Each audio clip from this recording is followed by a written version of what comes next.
for Terry Pratchett Discworld. This is the second of the two Discworld games that Martin Wallace has put out to be published. The only similarity between these two games, between Ankh-Morpork and the Witches, are the cards, which feature the lovely Discworld Collective Paul Kidby classic Discworld character art. Other than this art element, everything else is completely different. It's a brand new game.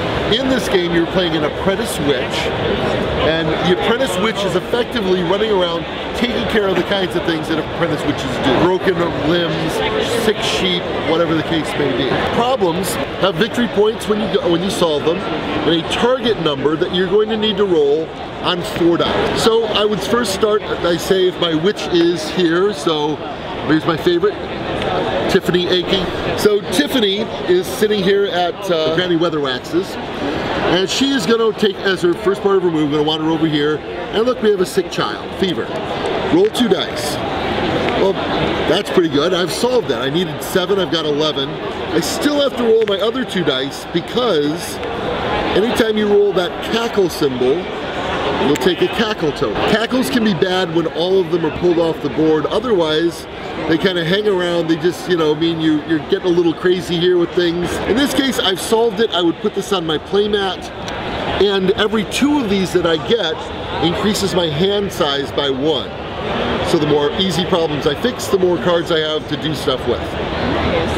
Now, if I was unsuccessful on my first part of the roll, so I rolled a 3, well, I needed 7, I can play cards from my hand to make up the difference. So cards have a couple of features. They always have text that you can use whenever you want. Otherwise, you can play cards for their symbols at the top. There's only 3 symbols.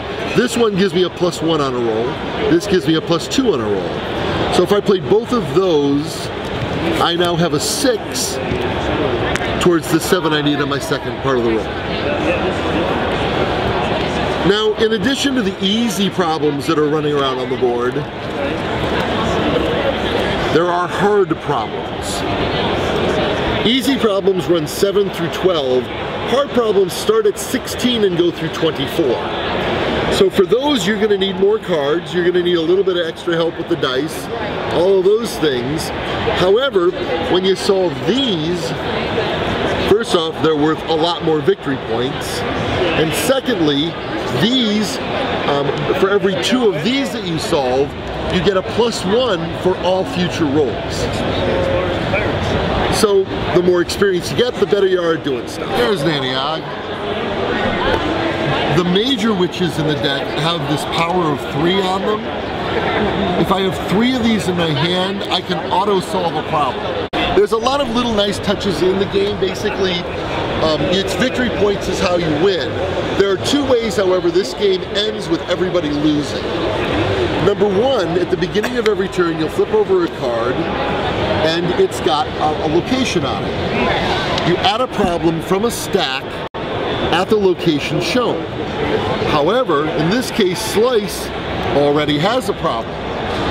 So we put a crisis token on it. So whatever this problem is now 2 points harder to solve. And we flip over another card. Magritt's Cottage. In this case, it's now empty, so we put a problem out. If at any point during the game, all of these crisis tokens are on the board, and we need to put one out, game's over, everyone loses. Got it. Similarly, if there's ever 3 elf hard problems on the board, game's over, everybody loses. Okay. Otherwise, when all the problems are on the board, the last problem is removed from the stack there, that last player takes a turn, game's over, count your victory points. Both of these games were meant to be casual games. Yeah.